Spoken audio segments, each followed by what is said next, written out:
went very quiet without me saying anything.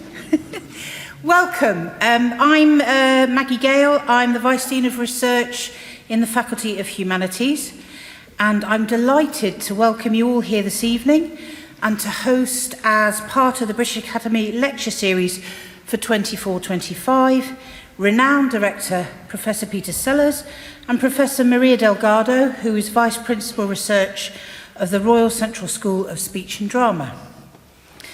Maria is an academic, critic and curator who has written about and reviewed Peter's work, his extraordinary work, for more than 2 decades. She kindly accepted our invitation to provide a formal introduction to Peter's lecture this evening, as well as curating a Q&A session at the end of it. We're very pleased to be able to host one of the British Academy's rare forays into the world of creative arts in our very own Cosmo Roderwold Hall here in the Martin Harris Centre for Music and Drama, also a testament to the University of Manchester's continuing support for the arts and humanities, which, as I'm sure you're aware, are somewhat under attack in the UK education sector currently. I'll leave it to Maria to detail Peter's esteemed career and major artistic interventions, but for those of you less familiar with his work, the late Maya Angelou suggested Peter's oeuvre has always displayed both safety and danger, and is both the haven of the recognisable and the uncharted terrain of the defamiliarised.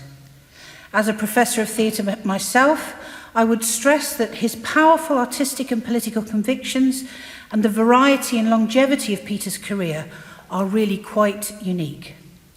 So again, we're very excited to have him here in Manchester, not just for the prestigious lecture, but also for the various workshops and meetings he's generously participated in with students, about whom he is extremely positive, and with our Creative Manchester platform and with local creative industries partners whilst here. In a moment, I'll hand over to Maria, but first some housekeeping.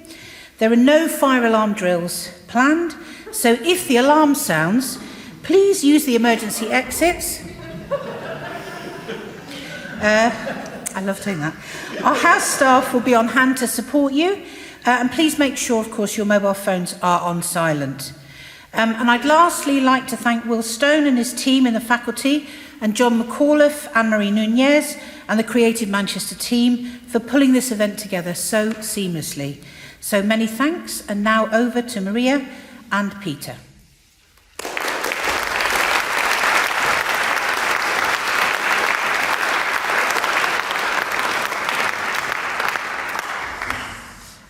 Maggie, thank you very much. And thank you to the British Academy and to the University of Manchester for the invitation to introduce tonight's lecture. It is very special to be welcoming Peter Sellars back to Manchester 31 years after he first visited as part of the Manchester City of Drama Conversation series.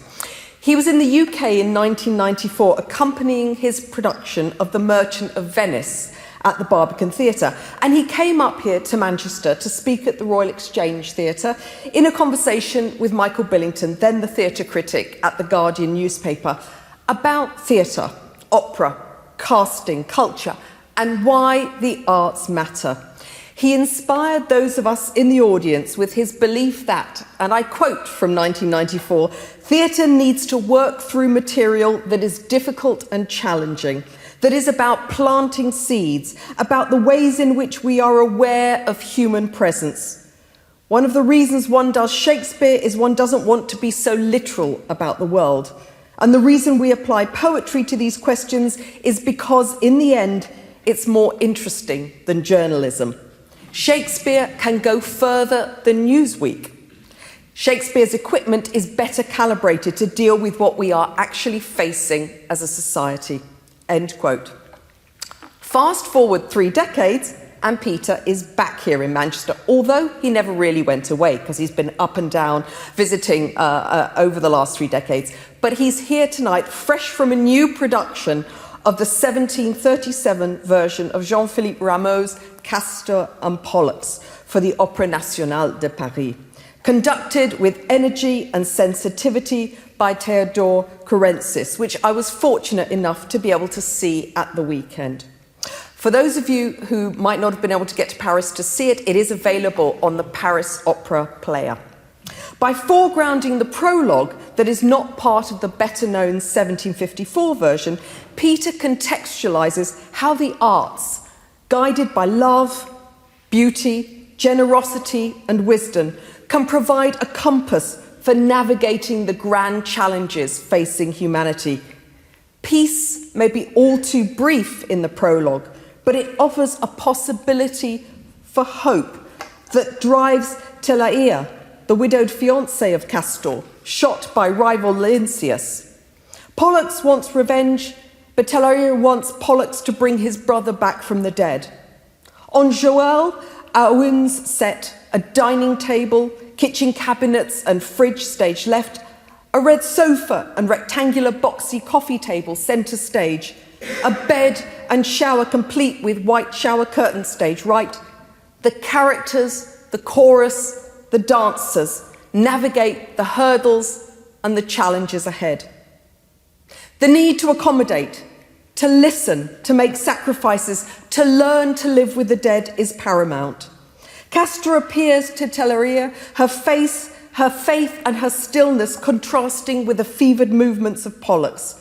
The journey to the underworld sees the stage come alive as the ensemble of dancers animate the furniture, emerging from cupboards, fridges, sofas, and the coffee table come coffin from which Castor enters. Peter has described Rameau's music as a mix, and I quote, of Stravinsky and Beyoncé. And here, a chorus of flex dancers contort, contain, and challenge the protagonists with their jarring, jittery moves. Videos created by Alex McInnes are projected on the back wall. Bombed tower blocks, telegraph poles, and refineries give way to the skies, to a vision of the Earth from the galaxies, a space of infinite wonder and complexity. The framing positions the human travails within a wider understanding of an ecosystem. We ignore our place within the broader cosmos at our peril. Peter's production of Castor and Pollux encourages self-reflection. What are the consequences of arrogance, selfishness, and a prioritization of self at any cost? Indeed, I would argue that consistent across his body of work over 5 decades, as an opera and theatre director, as an artistic director of the American National Theatre, the Adelaide Festival, the Los Angeles Festival, the Venice Biennale's Theatre Festival, as director in residence of the Berlin Philharmonic and at English National Opera, as a public intellectual, as professor of world arts and cultures at UCLA, and even, I would argue, in screen roles.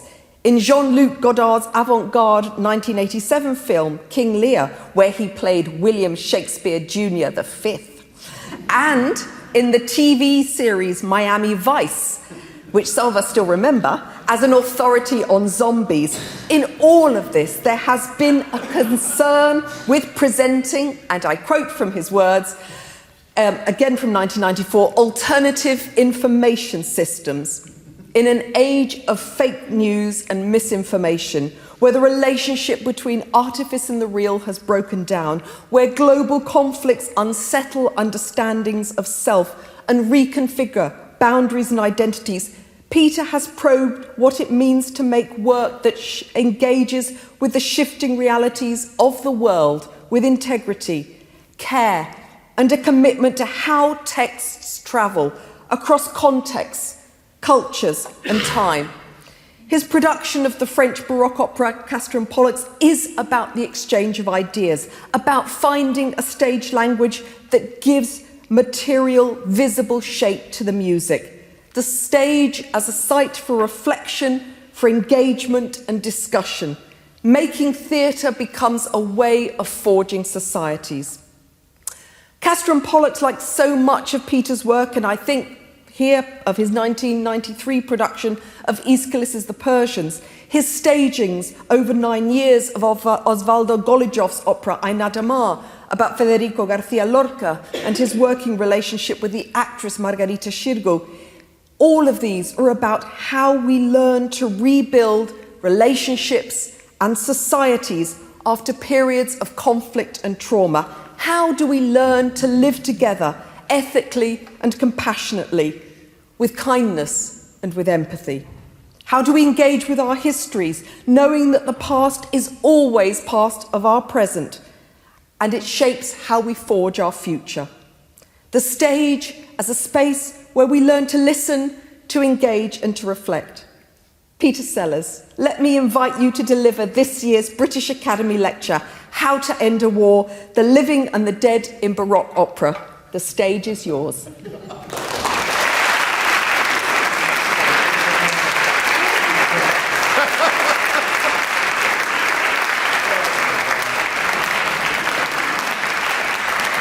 Ladies and gentlemen, Maria Delgado, the one and only, the one and only. Oh my. First of all, I just want to say it is such a blast to be here. I had the most amazing day with students of this department yesterday, and I met just faculty members. I just want to know the rest of my life. So I'm going to maybe stick around eventually. But for now, I just want to dig into a few things, because when I agreed to this lecture, 100 years ago, because it's been canceled and rescheduled because of all kinds of things, the United States did not have its current president. And so the subject matter that I announced, let's just put it this way, I think we might adapt. Because some things must be said, because a lot of histories that are underway now were not underway entirely when we agreed to the subject matter of this lecture.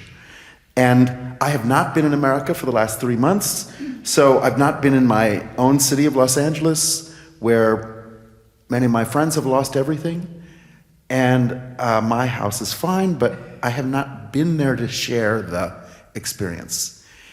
I will go back in 3 weeks, and I have not been in the United States of America for the first weeks of the Trump administration and the daily outrages. But I would like to reflect on some of that, because theater obviously exists in one tense only, and that is the present tense. In theater, there's no past, there's no future, there's just right now. And we use everything we can possibly use to recognize what's happening right now.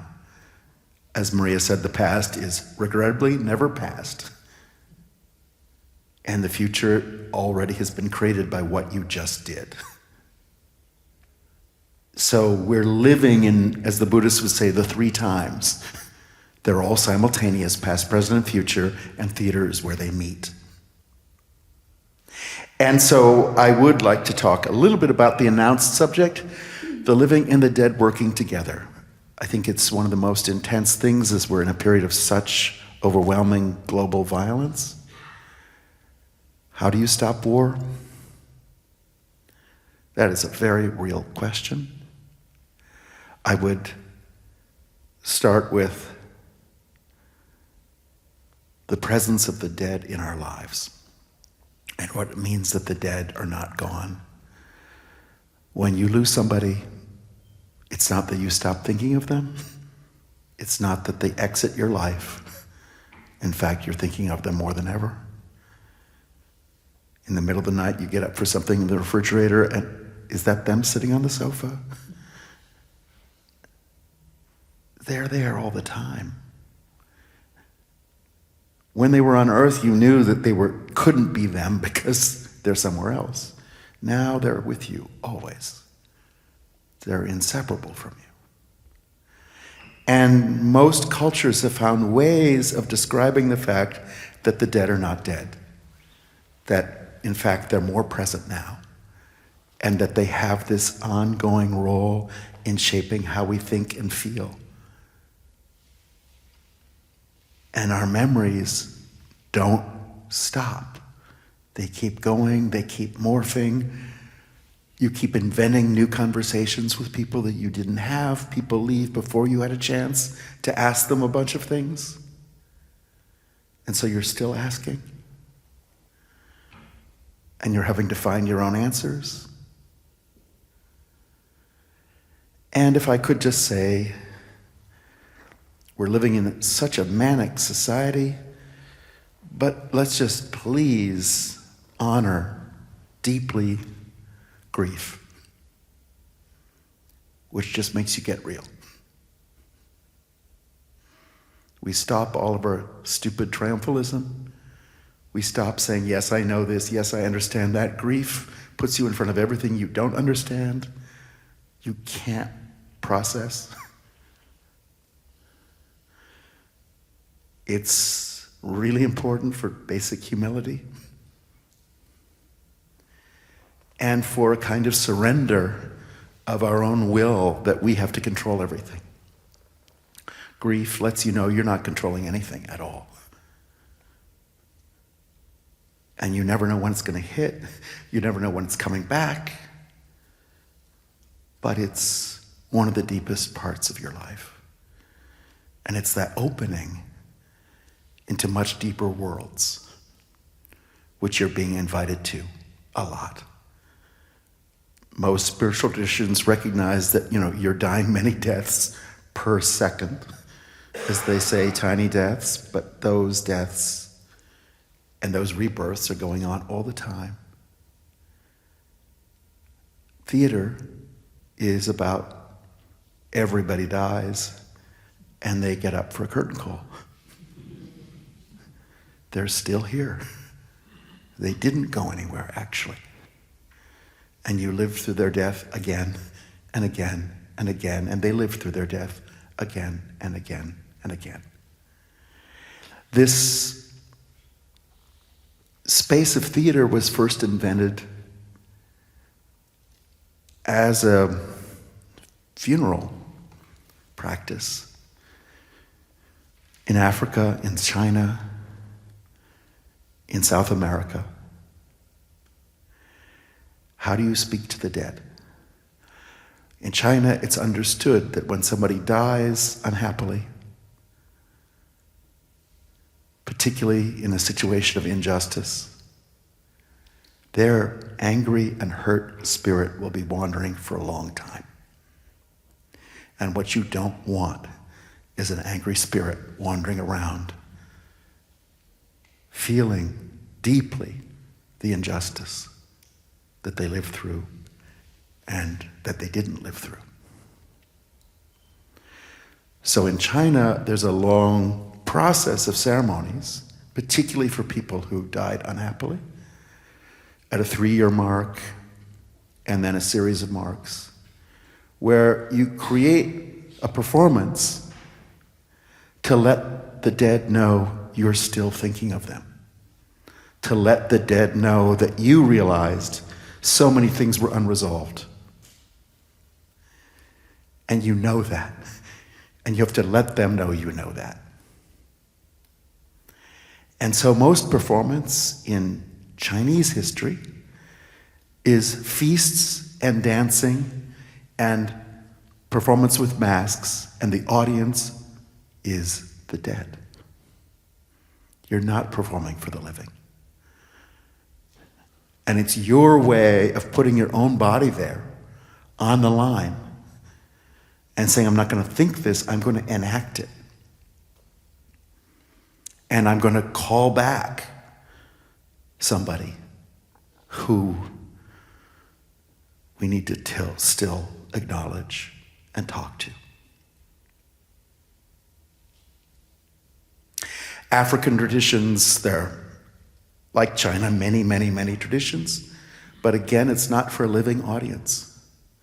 You are performing for the dead. And you're welcoming them with food, you're welcoming them with dance, you're welcoming them with music.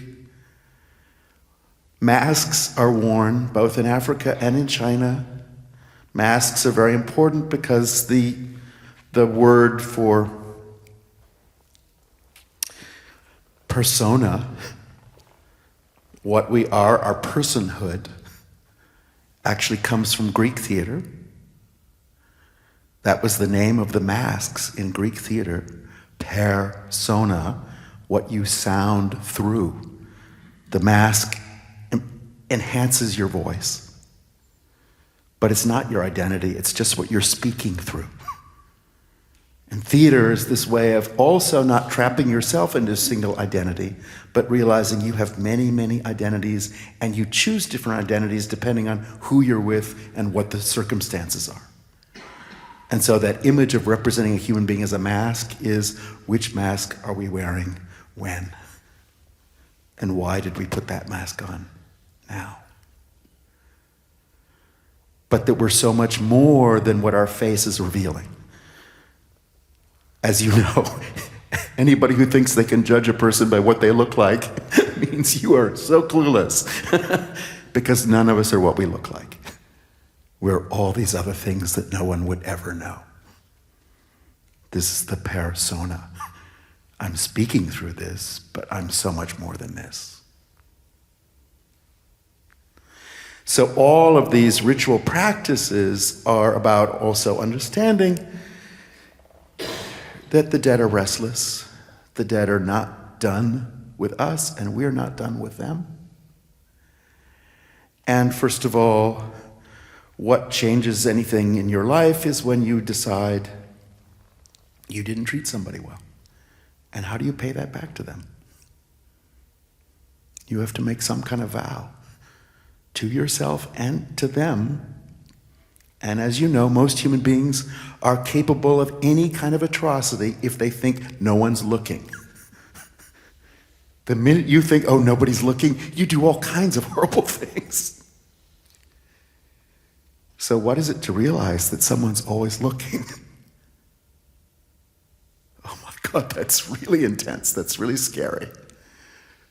And because most of us have a lot of trouble with our ethical selves. And so we're just only being ethical when we're watching ourselves, and then when we decide not to watch ourselves, we're not ethical. We look away from ourselves, but in fact, the dead are not looking away.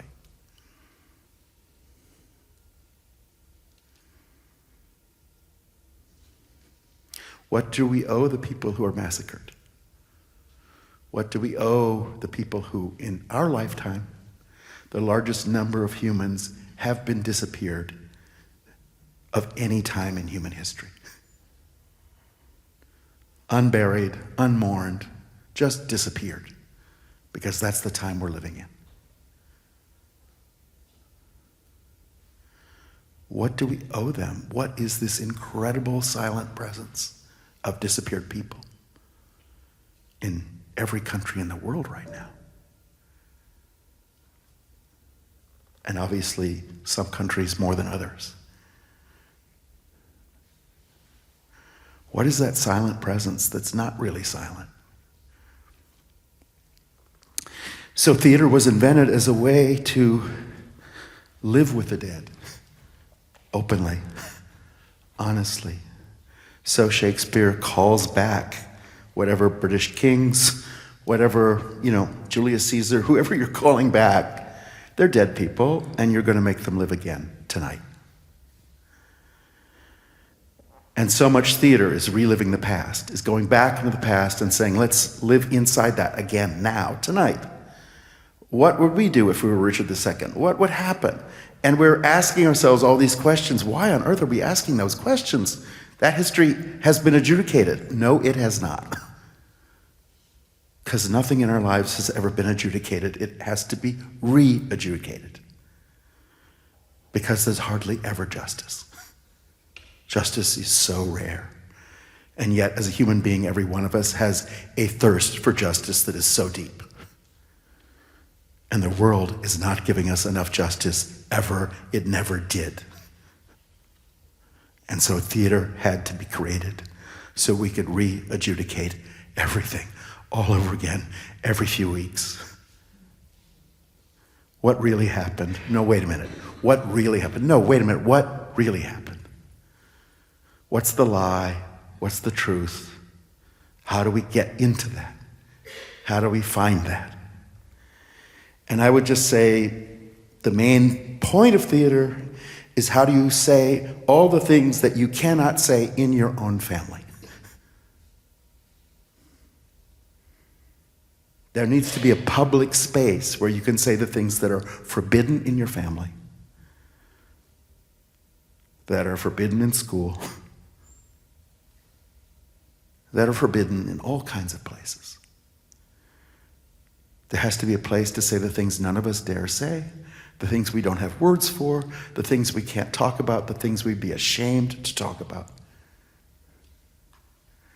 And the Greeks created theater out of everything every family would be most ashamed to talk about. And they put it right in front of you, in front of everybody. Because what's keeping everybody prisoner is all the guilt and all the things we won't admit to and all the things we can't deal with, which keep everybody prisoner. And the minute one person stands up and starts saying something real, everybody's liberated, which is the power of theater. Somebody's finally admitting what nobody will deal with.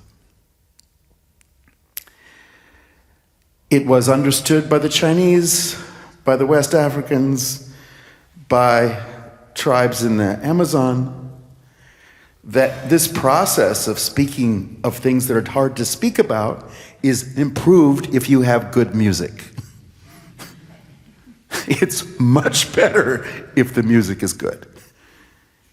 And the music lets there be a flow instead of just stuttering, instead of just choking, instead of the music says, okay, it's going. The flow is going, you can't stop it. Once it's open, it's flowing. And the music keeps the flow coming, and also keeps the atmosphere of healing. Because we're not doing this because we want to confess, we're dealing this because the pain is painful. And we want the pain to stop. And so one of the things that music does is heal this wounded space in a wounded time. So opera was originally this ceremony with the dead, a public healing ceremony, a public confessional, and a public making of vows for a different future, of saying, we're not going to do this anymore. We're looking at that. What is the meaning of tragedy? Tragedy is, okay, these people are doing this. Let's watch that. Look what happens. That's not attractive. Let's all agree together we're not going to do that.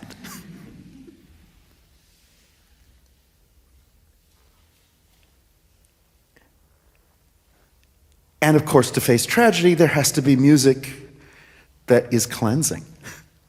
Because we're all trying to cleanse. We're all trying to cleanse, we're all trying to heal. And you can't just heal alone. You can't cleanse alone. Because the only thing that makes us human is that we're with other humans.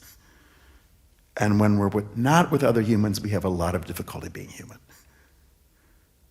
And it's only your best friend who can say, stop lying.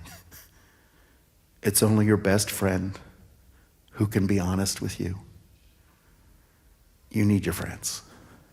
We can't do anything alone. So theater was invented is to get a bunch of friends around. So you're not going through this alone. And the pain is not your pain to carry, that everybody's helping carry that pain with you. Because none of us can face any of this alone. So opera is basically focused on this idea of coming back from war. And I think the first play that exists in Western history, you probably know, is Aeschylus's play The Persians, which is really one of my favorite plays ever. And when I was young, I did a really super scary, intense version of it, responding to the Gulf War. Aeschylus, his idea was quite spectacular. The Greeks won the Persian War. They were proud of themselves. They came back with triumph. And Aeschylus said, okay, now, for an evening at the theater, I want to present to you the Persians, the people you just defeated, who also thought God was on their side, who also thought they were nice people, who also thought the future belonged to them. Hello? That's right, you've just won the war. Now for this evening's entertainment, the Persians. What? That just took a lot of nerve to say the people you just defeated, and you defeated them because they were less than human, because you know they were all inhuman, you know they were all monsters. Actually, they were human. And they will always be human. And yes, those mothers loved their sons also.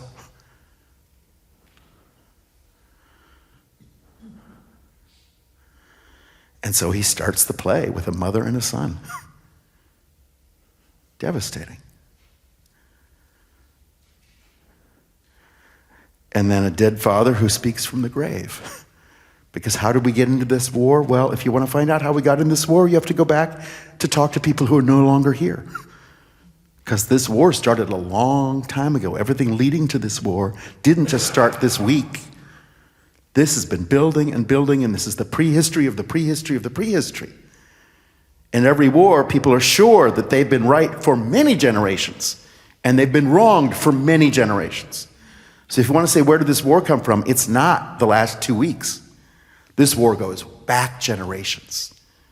And so, yes, they go to the gravesite and ask the dead king to come back and tell them about how the war started. Because they need the testimony of the dead to say, how did we inherit this? Where is this violence coming from? Why is this violence something we're all carrying with us?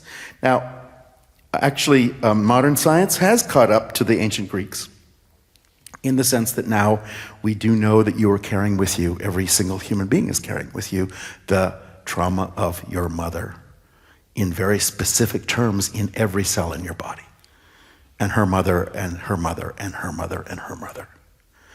And that we are carrying with us so much unanswered trauma in every cell of our body. We have so much violence seething through us. And what it means to actually deal with the violence, your anger, that you're just is surging, and where did that anger come from? That came from somewhere. And we all feel it. We're all out of control like that. It takes a lot to stuff that anger back into something, but it's still there. And of course, the Buddhists talk about how expensive anger is. 1 minute of anger is going to cost you 100,000 years in the hell realms. Whew. That's expensive. Next time you want to get angry, make another choice.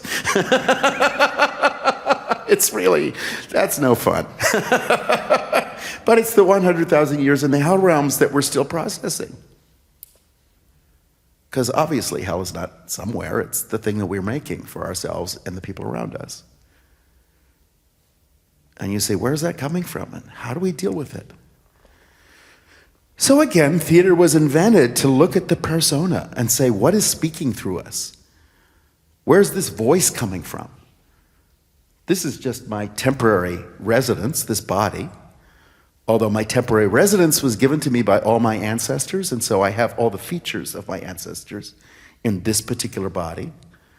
I have my grandfather's bone diseases. I have, this is not just my body, this is belonging to them. But I'm living in it temporarily and speaking through it. What is the voice that is speaking through it? Where does that come from? Where is the anger of that voice? Where is the joy of that voice coming from? So theater was designed to contact that being which has already been here for many lifetimes and has taken a certain form in this lifetime. So now, may I just cut to 1737. The French theater, which is really fantastic. And how many people here are students of 17th century French theater? Well, okay, thank God you're here. Just to say, one of the most powerful things of 17th century French theater is it is the theater of trapped atrophy. You are just stuck. You're like in a Racine play, right?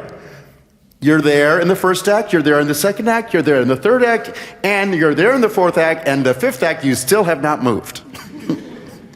It is the fact that you are trapped in your history, you're trapped in your social category, you're trapped in your economic category, you're trapped in your political, and by the time you add all that up, you can't budge.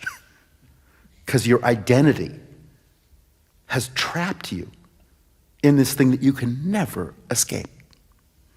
And so Phaedra is still hurling herself at the same things in Act 5 as she is in Act 1. There will be no resolution until she dies.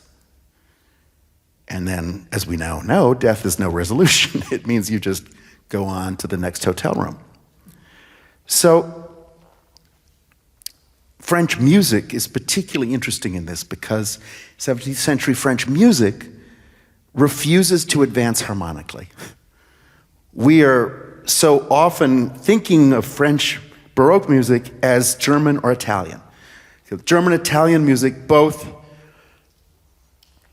advance harmonically, so that as you're moving towards a new harmony, it implies there's a future. And Italian opera and German opera is going towards something all the time. You're going towards a resolution. You're going towards some place. You don't know what it is, but the music itself means you're moving forward. In French music, the music is circular, and you come back to where you started, and you go further in. And you go further in. And you go further in. And you're stuck. Because Louis XIV is not going anywhere for 60 years. There will be no change of any kind for anyone. And so the art of the period is little girls contemplating their dead canaries. Like, what a thing to make a painting of. It's a dead canary and a little girl. What a way to say there's no future. What a way to say this child will never grow up and everything she loves is already dead. Like, what?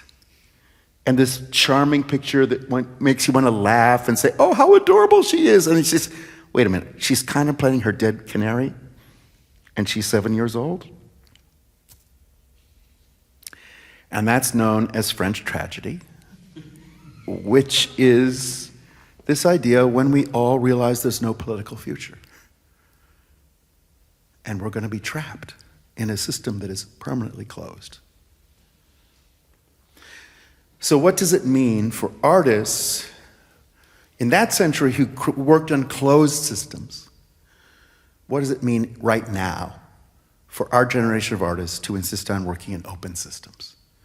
Working in structures that are open, permanently open to possibility, permanently open to reinterpretation, permanently open to rethinking, reimagining. In the classical music world, we've already inherited this very closed type of thinking, which is regrettable. And as the students used to say at the New England Conservatory of Music, the ears have walls.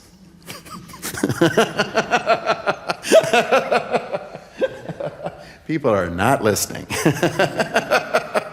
But just to say, in fact, you want this possibility of a future. And right now, that's where we all are. We're in this strange place where we feel stuck. We're in this strange place where we're not feeling movement anywhere except regressive movement, over and over again. We all grew up thinking the world will improve. We all grew up thinking all these things are going forward, the whole world is going forward, and now that is not what's happening. So for me, this space of French tragedy is actually quite useful and powerful right now as a tool. And the reason I'm doing Rameau's Castor et Pollux from 1737 is exactly, can we place ourselves in the sense of there's no future, you're only watching the past, and we're going backwards. But wait a minute, how do we turn that around? The way the French turned that around in the 1680s was to create something called the opera dash ballet. So you had these trapped people, and then you had dancers who suddenly came through on these wild dances. And so, wait a minute, they're moving, they're doing something, hold it, there's action, there's possibility. And of course, by the time you get to Rameau, the dances are spectacular. Rameau is really the Stravinsky of the 18th century, and these dances are, first of all, Rameau wrote for the internet. The maximum length of an aria is 2 minutes, but most arias are more like 47 seconds. And the average length of a dance is 1 minute and 22 seconds, because attention span of the French court, you can't concentrate on any one thing too long. But also it gives it this beautiful in and out quality, because Rameau is putting forward to the king, who's attending the first 3 performances, and the king is always there. How are you going to talk and put forward a new set of possibilities to the king, who himself is the problem? And that's why, and some of the students, we talked about this yesterday, but for me, one of the most powerful elements of art and why art was invented is, how do you tell your dad something he doesn't want to hear? That's the hardest thing in the world. We have to assure him we love him. He thinks he's helping the family. He's actually destroying everyone. So you've got to find a way to talk to somebody who thinks that they have all power and who is actually the problem, but who thinks he's the solution.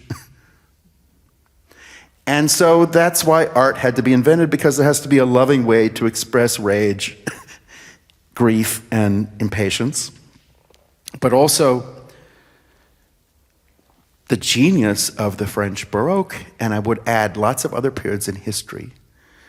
And this particular right now, I'm very, very fond of art made in times of extreme censorship, because we haven't endured that here. But in fact, most of the history of art, people couldn't say what they wanted to say. And that's why art exists, because they had to find a way to say it without saying it. And so again, for me, the Chinese poetry of the Tang Dynasty is just incredible. With total censorship, these poets make a 4-line poem with words like rain, cloud, sky, flower, that were written by mostly ministers who had been fired by the Donald Trump of their moment. I mean, just totally summarily. And the greatest Chinese poetry is written by people who were in progressive administrations in the government. And the new government arrived and fired all of them and exiled them. And one of the most beautiful things about Tang Dynasty poetry is all these former government officials are living not just out in the boondocks, but out in places where no one speaks their language. They've been exiled to very lonely outcrops. And they write a 4-line poem out of total despair, and at the same time saying, no, it's not acceptable to be despairing. There has to be hope, there has to be beauty. So they find a way in this poem that all the despair is there and all the resilience. And they know that what's going on in the Capitol right now is 100% a catastrophe. And the new government is wrong. But they're not going to say that because they'll be killed.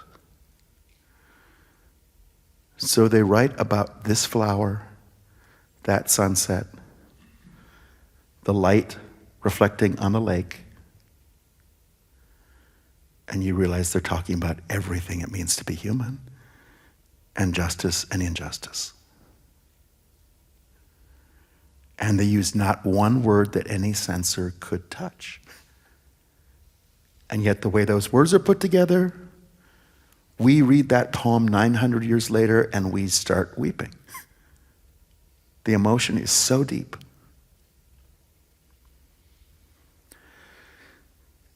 So all I want to say is, for me here in England and in America, it is really necessary to see how artists operated under maximum conditions of censorship and why art becomes more precious than ever when you're not allowed to say what needs to be said. And then you see who the real artists are, who create an image that speaks so deeply with nothing a censor can prevent. So Rameau is operating 50 years before the French Revolution in the crumbling period of absolutism for a dead-in-the-water audience of the French court. And he is in Castor and Pollux from 1737. He's planting the seeds of the French Revolution in 1737.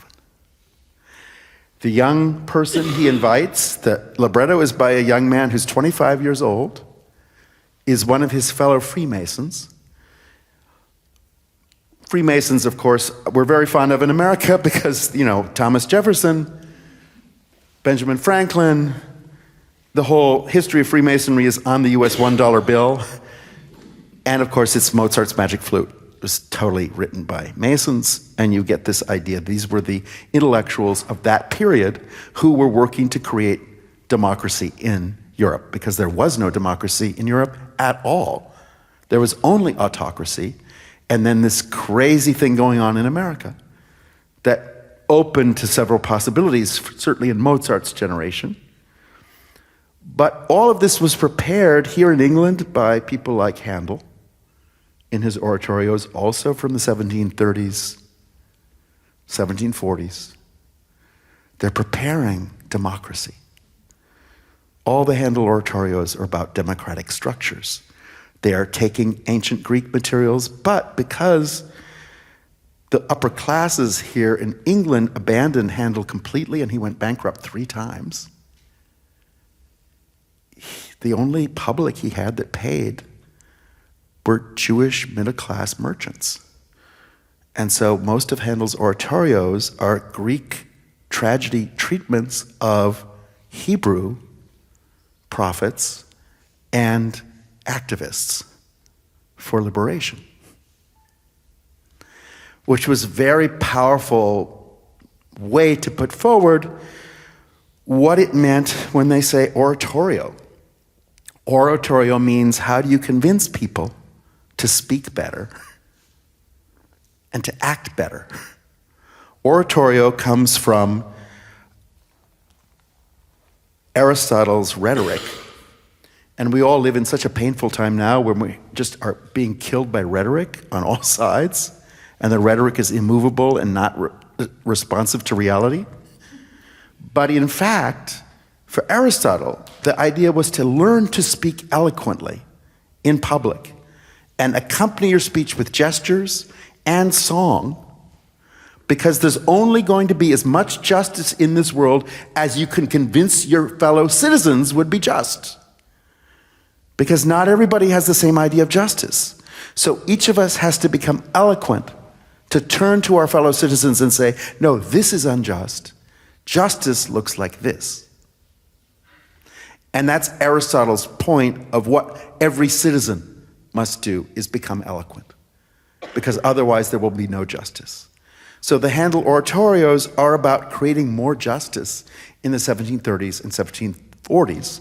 And of course, they then shaped the rhetoric that became the rhetoric of the American Revolution. The Masonic link comes through these incredible rituals, which are actually Sufi in origin. Wow, how did Sufi rituals get into the French and British aristocracy? That's an interesting question.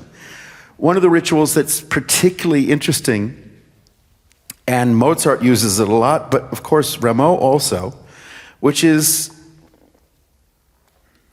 one of the things that you had to go through in the Masonic rituals to join the movement was you had to lie in your own coffin, which is a long Sufi ritual. Because when you're living every day, you're not thinking it's what it's going to be like when it's over. You're just getting through the day and you're proud of that. The Sufi ritual and the Masonic ritual is every day you're ignoring a lot of things, you're not dealing with a lot of things, you're not facing a lot of things. Stop.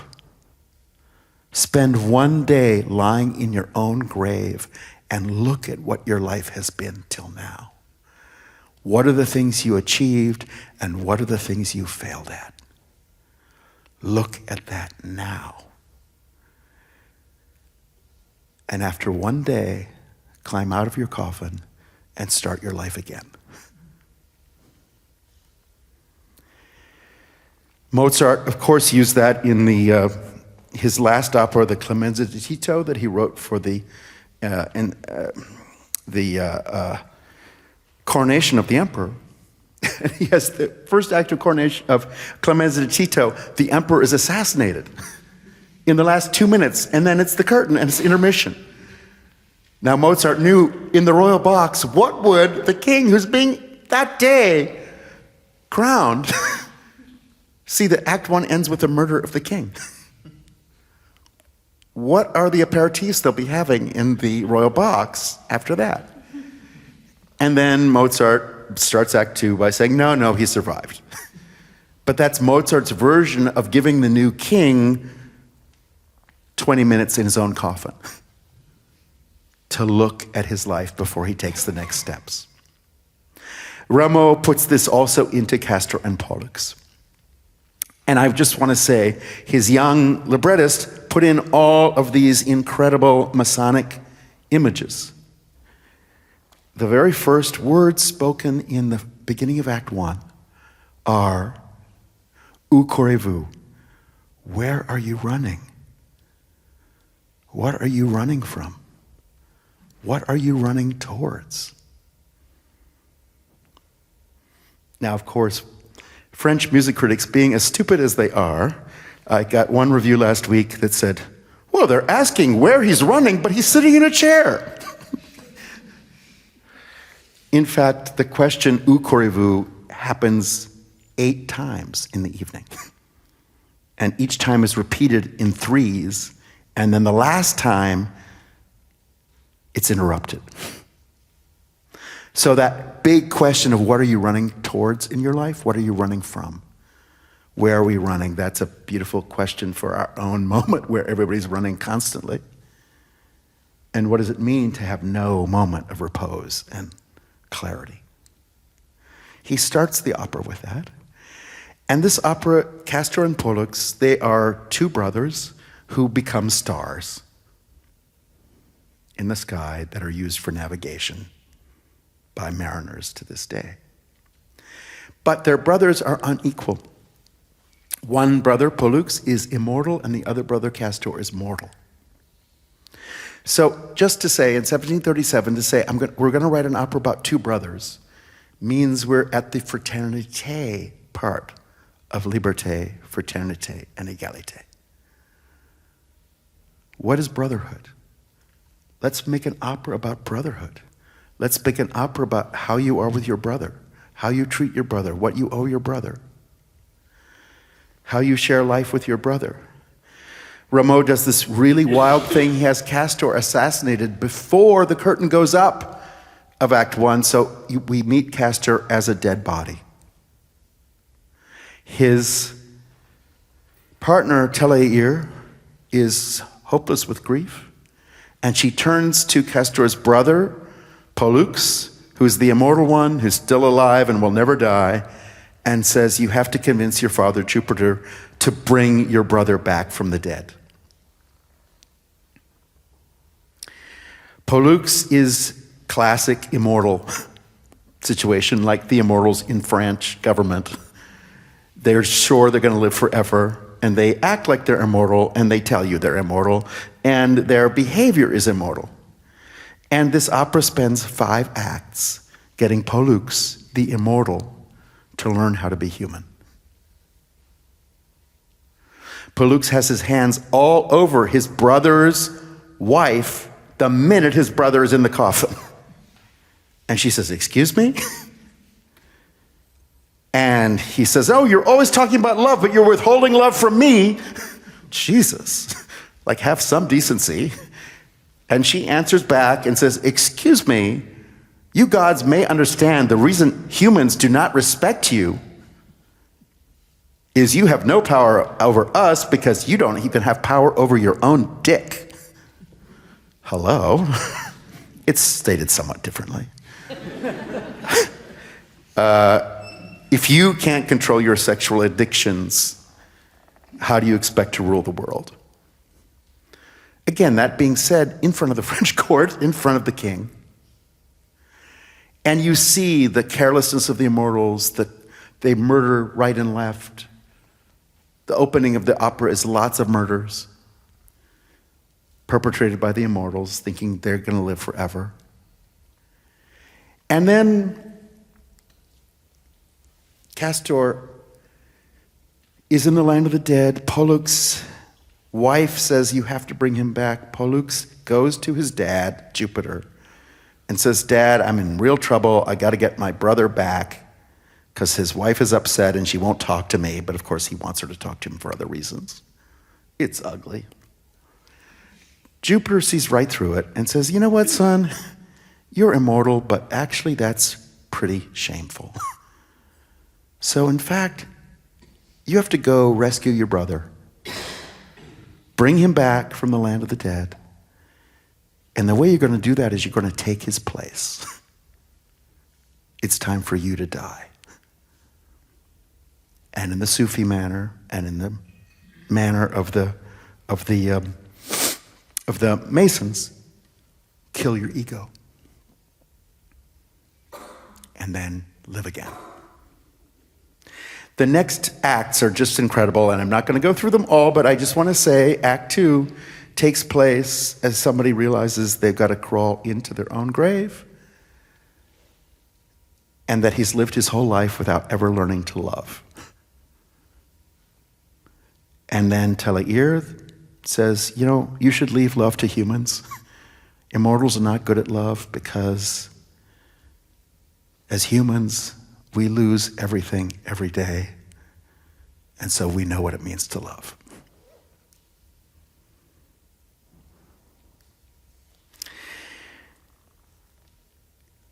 Pollux then goes to hell to find his brother. Hell is a pretty wild place. In 1737, hell is the location of a massive slave revolt. Whoa. They are coming for you. They are coming for you. The slaves are coming for you. That's the message of Act 3. Act 4, we're in this quiet, strange place where the dead are waiting. Heaven, Les Champs-Élysées. And the music is the saddest music in the world. Everyone would so much rather be on earth than be in heaven. It's so depressing to be in heaven. There's nothing to do. And you get the agony of every moment in heaven. And the opening aria from Castor is, "Oh, this impossible time here. What is going to stop my impatient heart? My heart is impatient. I want to see the woman I love. My heart is impatient. I can never relax. Heaven is driving me crazy." There's somebody who's refusing the rhythm of heaven. And it's like explosive, and you see the impatience, you see the wildness, you see the rage. Finally, the brothers meet. The brothers had horrible life on earth together. They were horrible to each other. Pollux has to apologize, ashamed to be alive, and finally says, "By the way, I really, really, really, really love your wife." Whew.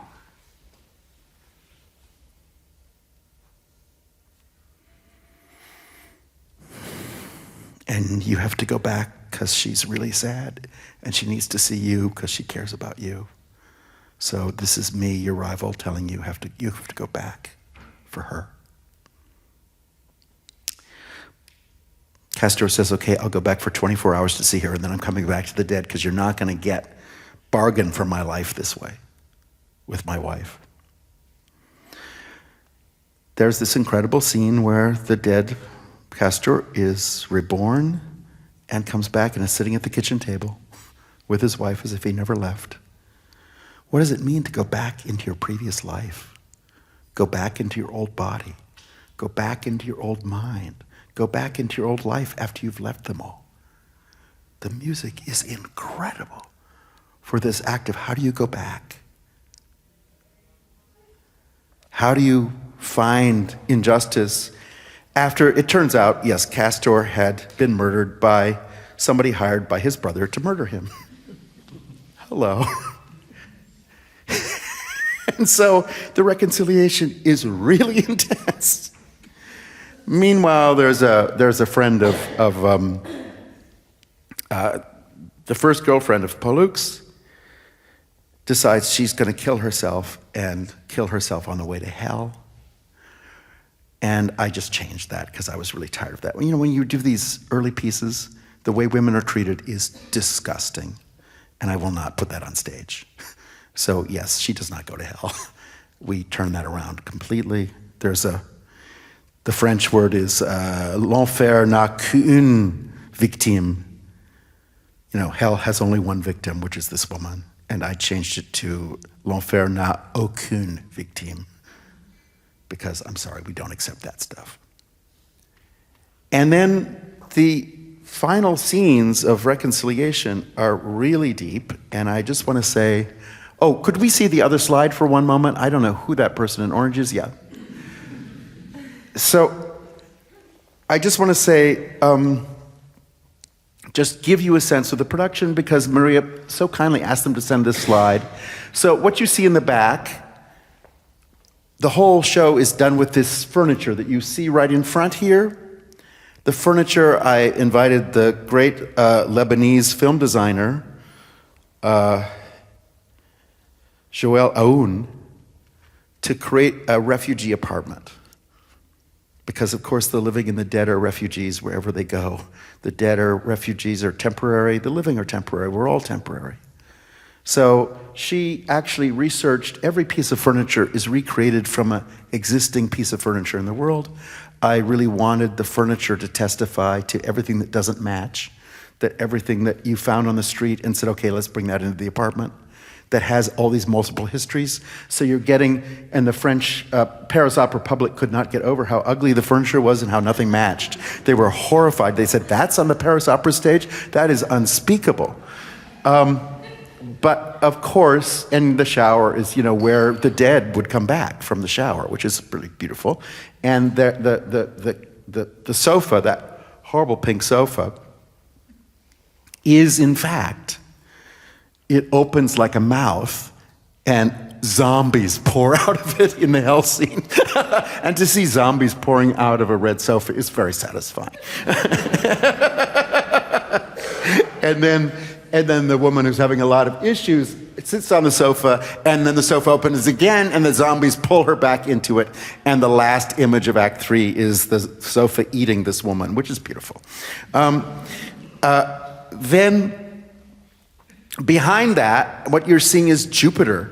That's an actual picture of Jupiter. So the back of the stage is all of the Hubble telescope stuff, which we can access because we paid for it. And all of us paid for it. And so let's use it. And it is, because I think, you know, Rameau was thinking of the universe. He's really thinking in these huge cosmic terms, which we keep not thinking in terms of. Meanwhile, we have all this access to the cosmos. And there it is. And so all night long on the back, we have these incredible pictures of things that are light years away.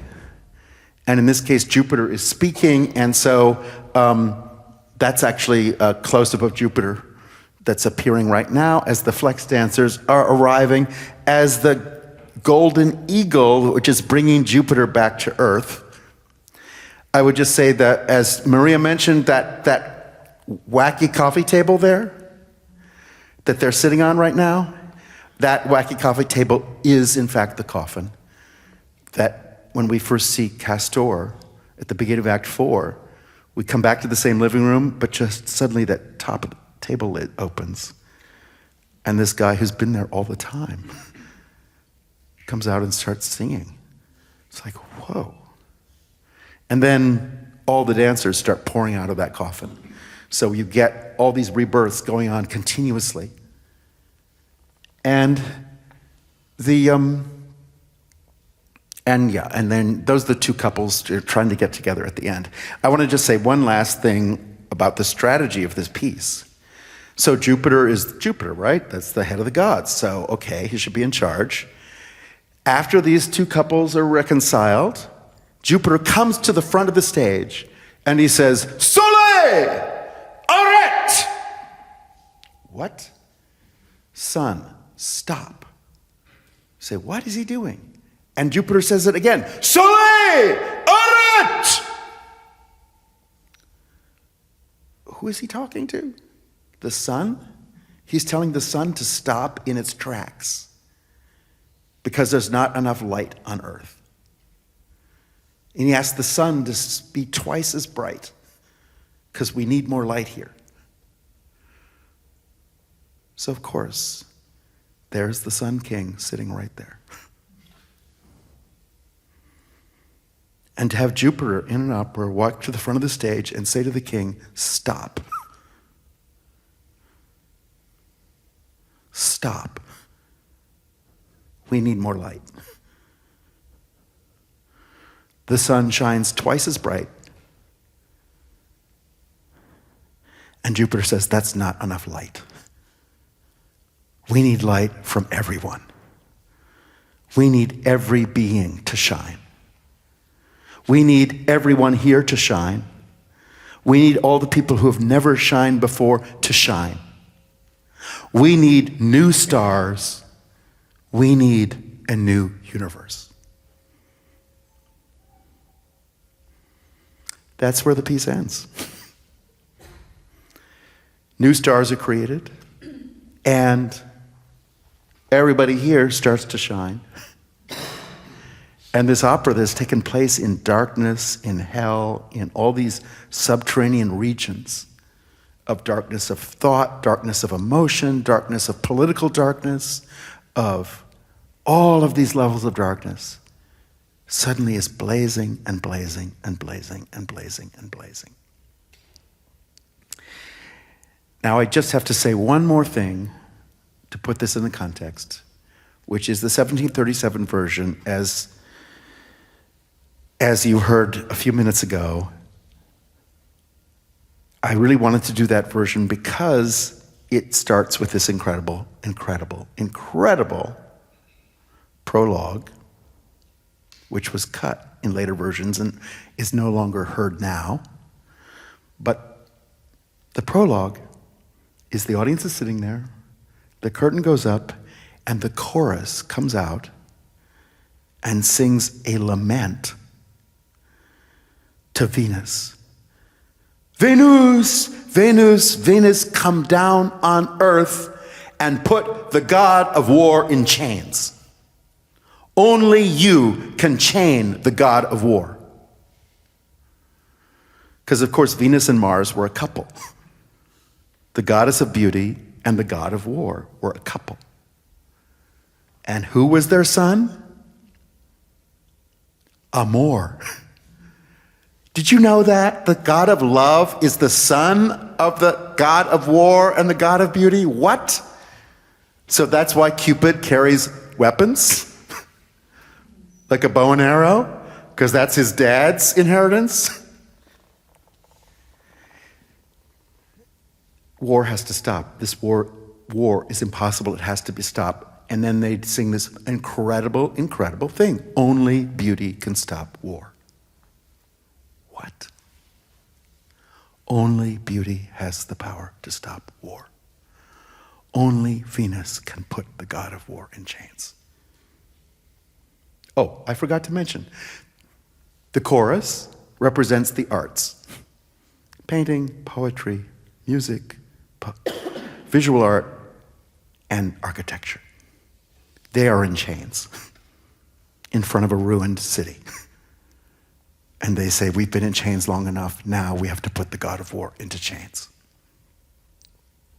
Venus is in mourning. She appears veiled. She won't speak to her husband, her former husband, the god of war. They stopped speaking long ago. She turns to their son, Amor, love, and says, okay, son,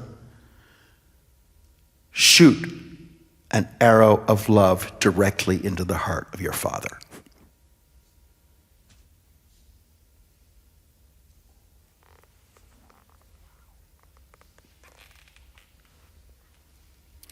Amor takes aim, shoots his arrow, and the guy who runs the Pentagon is pierced with this arrow of love. Shot at him by his son.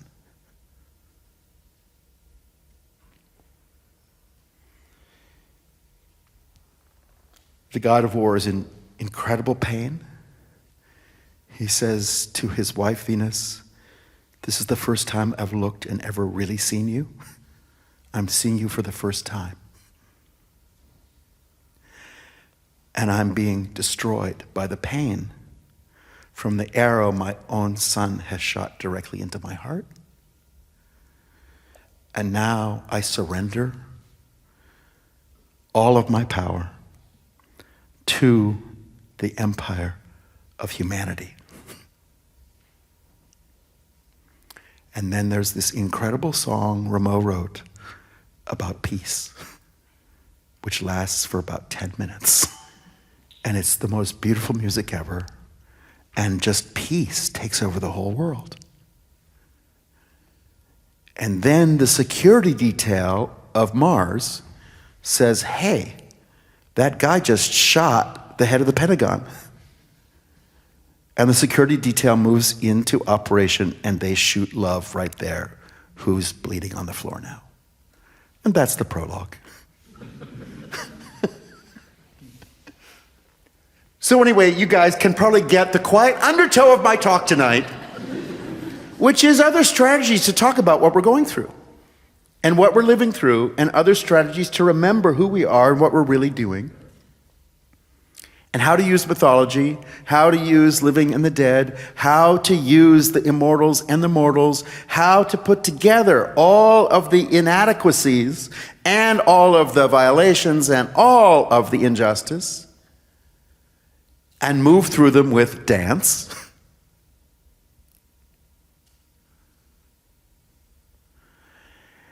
And what's incredible about this piece, and if you have any time, come to Paris these next, I guess the last performance is the 23rd.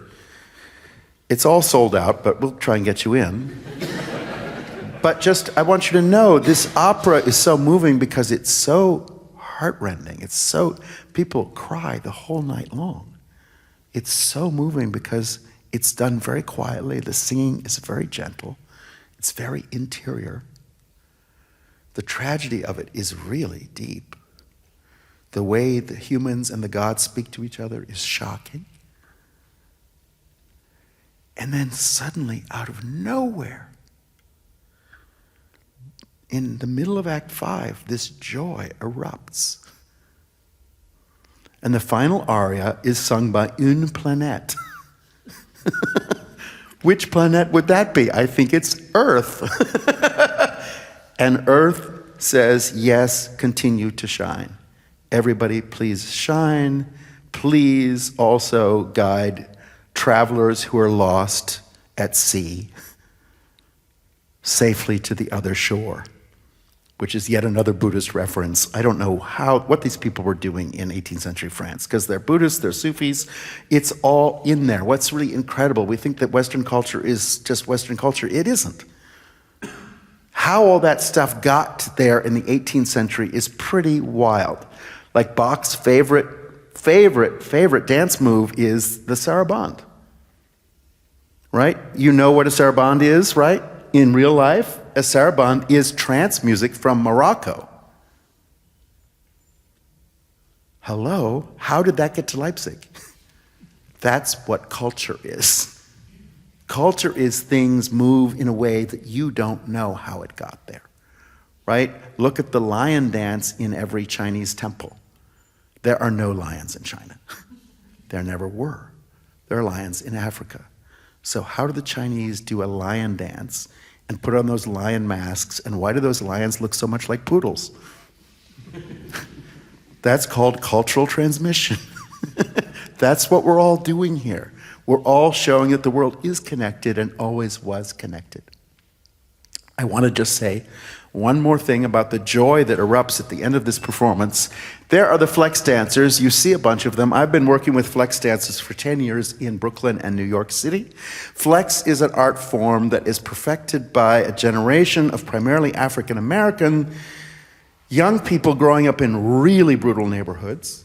And they needed to create a dance form that would let them express and articulate what they're not allowed to talk about and what they can't otherwise talk about, which is what the injustices are they grow up with. And of course, to survive in that neighborhood, you can't be human, but you have to be superhuman. So they created these dance forms of flexin, which are, the main moves are bone breaking, where you dislocate your shoulder. And you see some bone breakers right in the back there, in the back against the green on this side. You see somebody with their hands behind their back, all twisted up. Bone breaking is you dislocate your arms from your shoulders, and you start doing all of these things behind your back. And it's just the idea that growing up in that neighborhood, they break your bones every day, and every day you put your bones back together in some new form. And you reinvent yourself every single day they destroy you. Every single day you reinvent yourself completely. And you take the broken parts and you put them back together. Another form is get low, which is dancing really fast, really quickly on your knees and staying low the entire time, close to the ground, and moving really rapidly and skillfully down by the ground to live your life below the radar. And learn how to get low, which is also about humility. It's also about depression. And when you're really depressed, keep moving. Keep moving through the low parts. Keep moving through the lowest parts of your life. Keep moving. And keep moving skillfully. Another incredible part is connecting. And you see these dancers connecting. Well, the big connector is out front, but you're not seeing real connecting movements. But they make these incredible movements with their hands, forming incredible geometries, incredible geographies, incredible relationships. Because they're building a new universe, they're building a new coordinate system, and they're saying everything in this universe is connected, and that's what their dance is connecting everything. Another great move, of course, you know from Michael Jackson, is gliding. That you can't walk, so you fly. And you're standing here, and suddenly you're over there, and your legs did not move. We don't know how you did that.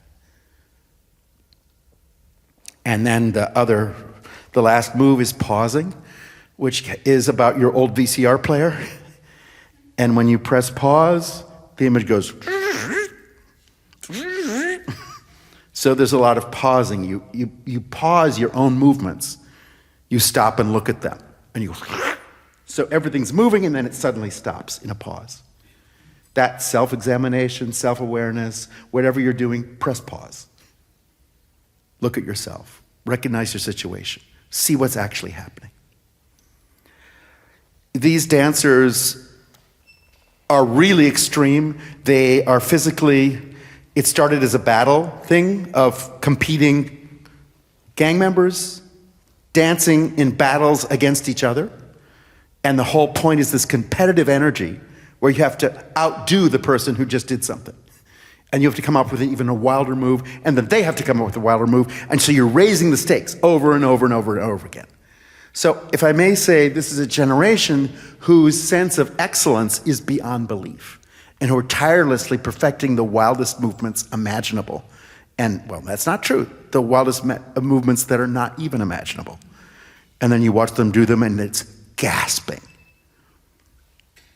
Why would I put them in Rameau? Because I want to deal with the fact that even right now, in trapped, stuck political systems, in the political paralysis that we're in both of our countries, there is real movement. And that movement is happening with young people who are inventing a new language, which has to be reinvented because now we cannot use words like freedom because we have Operation Freedom, which is the invasion of Iraq. The old words have to be completely reinvented. We need a new vocabulary, both in terms of gestures and in terms of words. And so I'm just speaking to the young people in this room tonight. I just want to say, please reinvent everything you touch. Do not use it. It's absolutely poisoned. You cannot say freedom. You cannot say democracy. You can't say any of these words anymore. They have been poisoned. You need to put other words in front of us. You need to put other gestures in front of us. You need to build something that has the integrity and the absolute moral energy of your generation. That cannot be poisoned and that cannot be compromised. And finally, I just want to say, the reason I work in opera is not that I really love opera and that I have a big collection of CDs. It's just that opera is the plural of the Italian word for work. Right? Works. Opera. Lots of works. We're all working together. To me, the whole purpose in theater is to create the world you want to live in. It's a 3-step program. Step 1, imagine the world you want to live in. Step 2, create that world. Step 3, live in it. Theater is what we're doing to try and invent every single thing we touch and to give it integrity and to give it ethical life. And we can keep doing the experiment over and over again. And the point is, world salvation is not going to come from you sitting alone in a room. It's going to come from all of us working together. So theater is a way to work together. So what I really wanted to talk about tonight is not Castor and Pollux at all, but in fact, 3 projects, which I'll mention very quickly. But the future of theater, like the past of theater, is what needs to be done in this world. How do we do it? Do it in theater. The world needs a working example of what we're talking about because most people cannot imagine anything they have not already seen.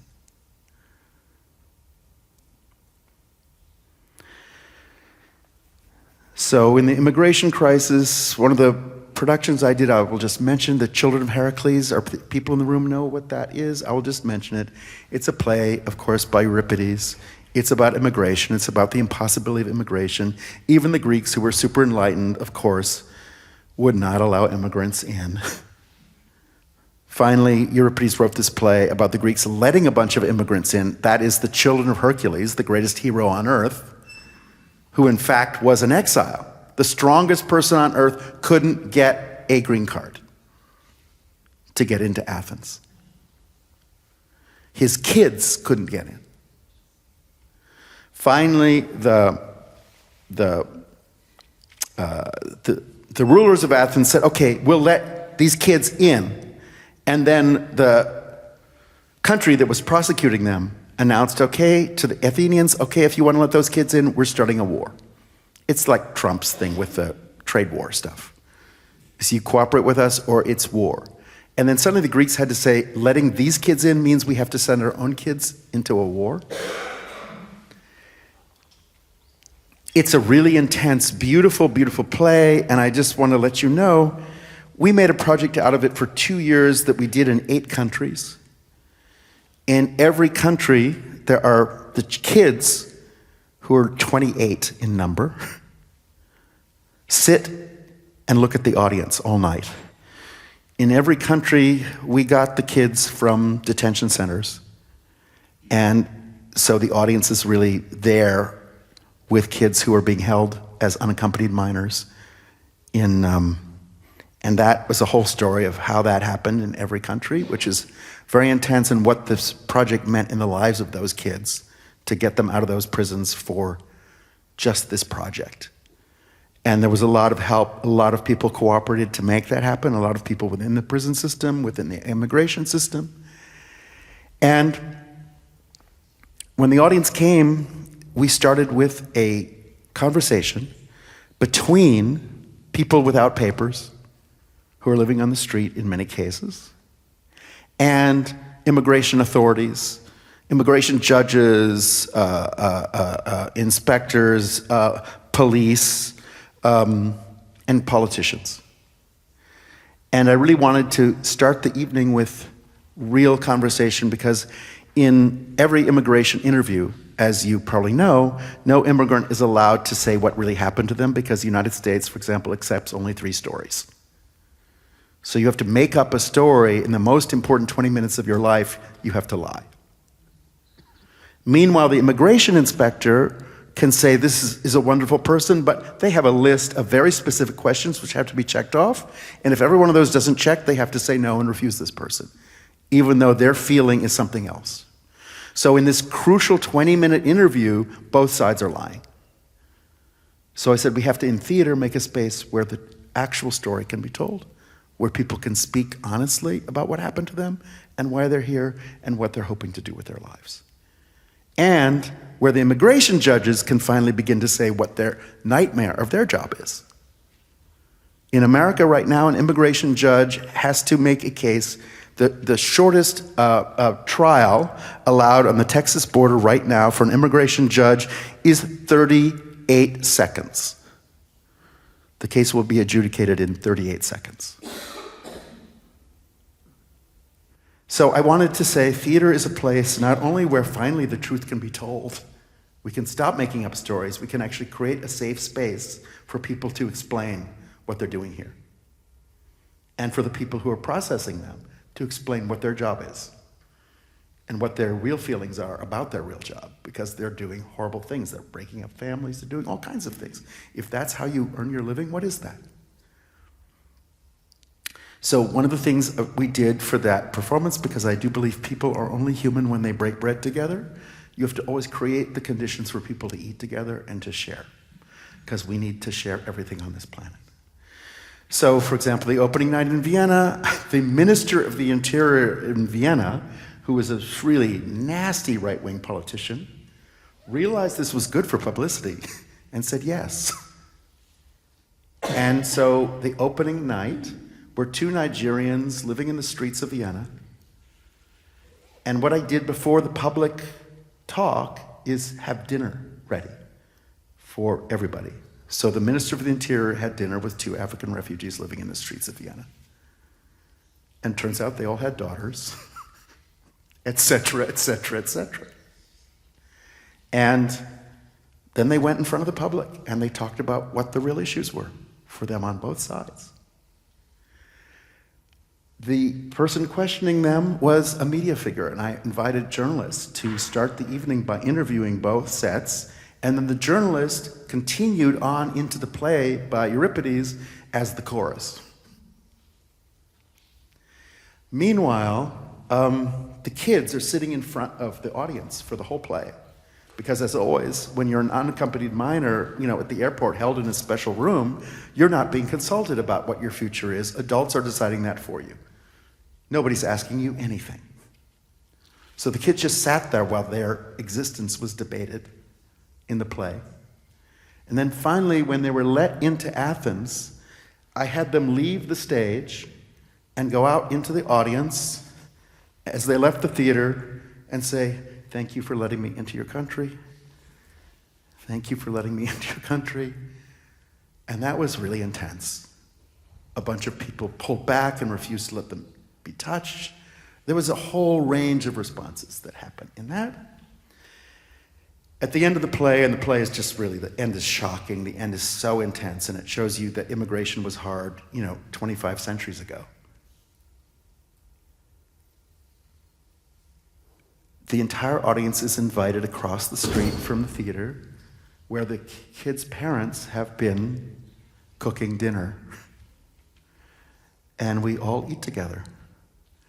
And you're eating at a table with one of those kids who you can finally talk to, who you would never talk to standing at the bus stop, But now you're having dinner with them, and you've watched them all evening not open their mouths, and finally you can actually learn who they are.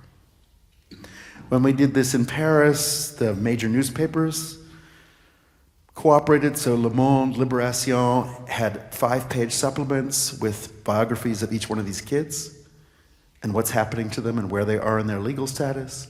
And it's just a whole other level of reportage than normally exists about the immigration situation. And meanwhile, people are able to speak for themselves, finally, in the new place they're in. So in America, we had a bunch of the Homeland Security people, and that was really revelatory to hear from Homeland Security employees what their jobs were like and what they felt about them was devastating. Meanwhile, we couldn't guarantee the safety of some of the people without papers, so they had to hide in a hidden basement room of the theater and couldn't speak to the public. And they spoke by a microphone. And one woman from Bosnia, I'll never forget it, said in this theater in America, she said, well, the violence really started when there were flags on everything. And now I'm in America and I'm seeing a lot of flags on everything. You should really watch out.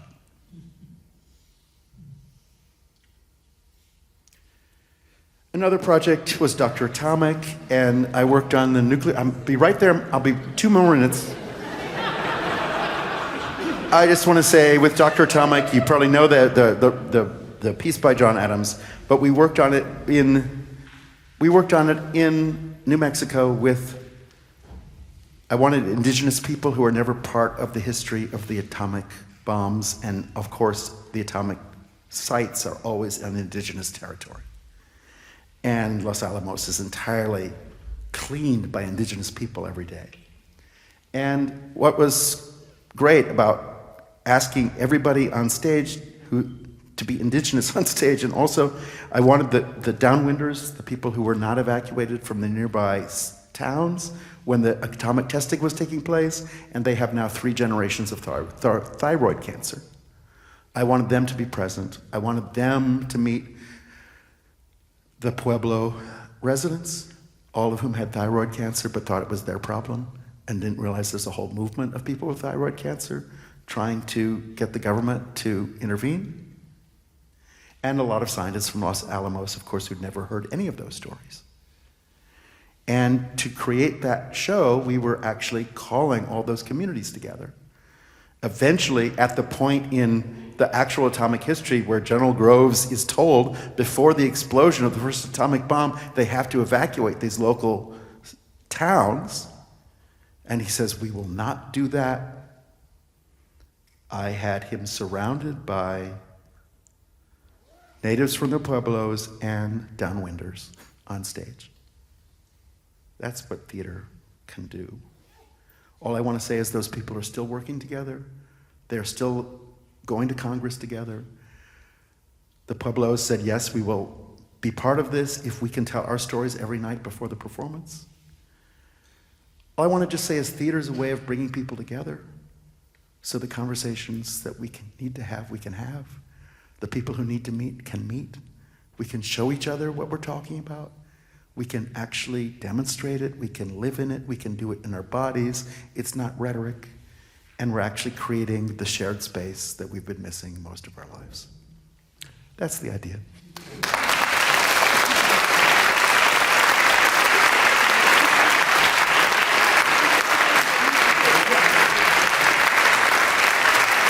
Thank you, everyone. Thank you so much for being here. Thank you for a beautiful, beautiful day in Manchester. Thank you so much. Can I thank you all, and can I thank Peter for an epic journey from the Greeks to the present with loads of strategies of how to make work together. And also for the past couple of days, it feels that even though we haven't had a conversation at the end of today's talk, we have absolutely had a conversation with you over the past 3 days. And want to say a huge thank you for coming and sharing really some of the strategies for making work and some of the conversations you've been having across the 50 years of making work.